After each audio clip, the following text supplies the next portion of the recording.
एक बड़ा दिन है राजस्थान के लिए आज। गुलाब चंद जी,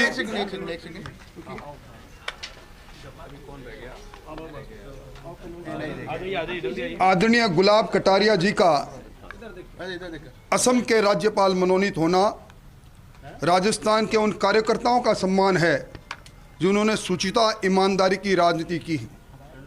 5 दशक से लंबी राजनीति कटारिया साहब की रही, अलग अलग पदों पर रहे, पर हर पद पर उन्होंने छाप छोड़ी, सादगी की, ईमानदारी की, सुचिता की, कर्मठता की। राजस्थान की राजनीति में गुलाब कटारिया जी को लोग आदर्श राजनीति और सिद्धांत की राजनीति के पुरोधा के रूप में मानते हैं। उनका राजस्थान की सक्रिय राजनीति से निकलकर असम के महामहिम राज्यपाल बनना निश्चित तौर पर राजस्थान के अंदर जो विशेष तौर पर मेवाड़ के अंदर जो कटारिया साहब का राजनीति का वर्चस्व था उसमें निश्चित तौर पर उन लोगों को, कार्यकर्ताओं को कमी खलेगी।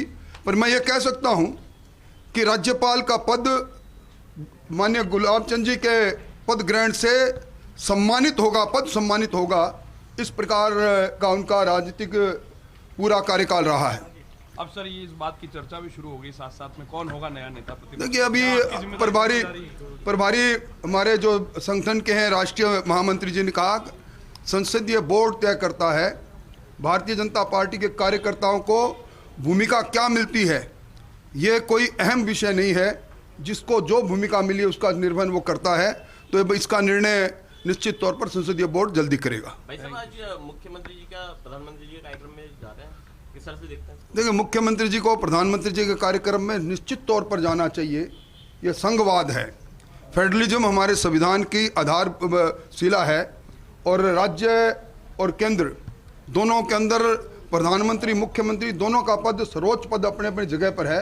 इसलिए प्रधानमंत्री जी के पद की गरिमा और राजस्थान को मिलने वाली सौगात जो राजस्थान के विकास की धमनियाँ के रूप में इतिहास में लिखी जाएगी, जिस सड़क का वो लोकार्पण कर रहे हैं, तो मुख्यमंत्री जी को निश्चित तौर पर जाना चाहिए।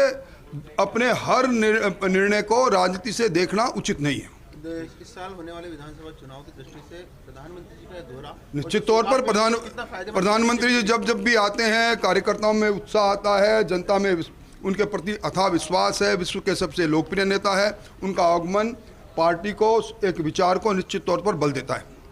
Thank you. Okay sir. भाई तो देखिए उपनेता प्रतिपक्ष राजेंद्र राठौड़ को आप सुन रहे थे, लेकिन कटारिया के राज्यपाल बनने के बाद अब राजस्थान में नेता प्रतिपक्ष का पद खाली हो गया है। अब बीजेपी जल्द ही नेता प्रतिपक्ष का चयन करेगी और कौन सा चौंकाने वाला नाम सामने आता है ये देखने वाली बात होगी, क्योंकि नेता प्रतिपक्ष कौन बनता है इस पर बीजेपी की आगामी सियासी दिशा भी तय होगी। नेता प्रतिपक्ष के तौर पर पूर्व कई नेता जो हैं वो इस दौड़ में हैं,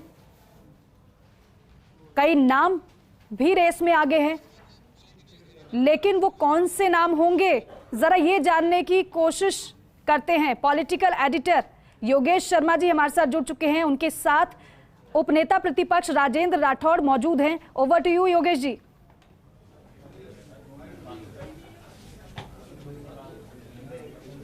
देखिए आपने सवाल किया कि गुलाब जी की जगह कौन लेगा।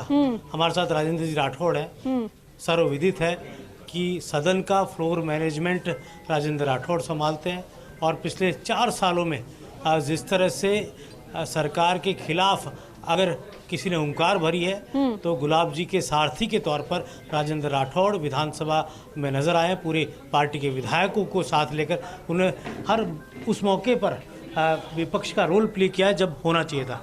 राजेंद्र जी सबसे पहले तो सवाल की एक बड़ा अवसर या बड़ी जिम्मेदारी गुलाब जी को मिली है। निश्चित तौर पर आदरणीय गुलाब जी को जो जिम्मेवारी मिली है उससे राजस्थान के जमीनी कार्यकर्ताओं का मान सम्मान बढ़ा है। आपकी 5 दशक से पुरानी सुचिता की राजनीति, ईमानदारी की राजनीति रही है, एक विचार के प्रति प्रतिबद्धता रही है।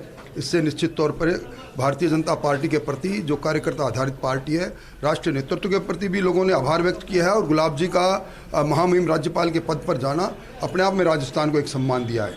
राजेंद्र जी एक कहा यह जा रहा है कि क्योंकि असम मोटे तौर पर मारवाड़ियों का एक बड़ा केंद्र है, गुलाब जी वहाँ जाते हैं, वो खुद राजस्थान से बड़ी तादाद में राजस्थानी वहाँ के व्यापार उद्योग जगत को संभालते हैं। निश्चित तौर पर शेखावाटी मैं अगर कहूँ कि आदि शेखावाटी आज असम में है, मारवाड़ का वहाँ वर्चस्व है, वहाँ के अर्थतंत्र पर वर्चस्व है, वहाँ गुलाब जी की उपस्थिति वहाँ के उद्योगपतियों के लिए एक तरह से सेतु का काम करेंगे, वहाँ की समस्याओं के समाधान में भी उनकी अग्रिम भूमिका रहेगी, जिस प्रकार का उनका स्वभाव है।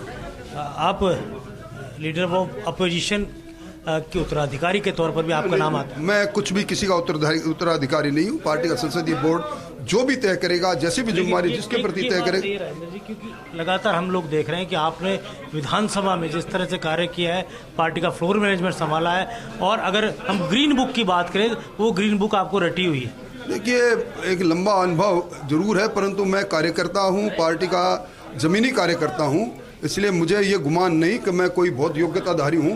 पार्टी ने सम्मान दिया, उसके लिए मैं जो भी काम देंगे उस काम को निश्चित तौर पर। गुलाब जी का कार्यकाल आपके साथ रहा, किस तरह से? का कार्यकाल बेजोड़ रहा, उनके से लगा ही नहीं कि वो कोई हमारे प्रतिपक्ष के नेता के रूप में हमसे अलहदा है। हमेशा समरसता के भाव से उन्होंने जिस प्रकार काम किया उस वो अपने आप में एक आदर्श काम है।